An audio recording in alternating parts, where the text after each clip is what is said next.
Hello guys, blessed morning. So Sunday po ngayon, day off ko, dapat. Pero tinawagan ako ng kakilala ko hapon. Samahan ko sa yung same ng company na kinukuha ko ng trabaho. And humingi ng tulong. Kailangan daw nila ng tao kasi kulang sila sa tao. So tinanong kung pwede akong pumasok kahit day off ko. So hapon, trabaho din tayo. Trabaho pa rin ngayon. So now, nagbibihis ako.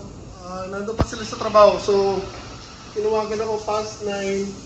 So, kahit late ako dumating, automatic sa buong araw na yun.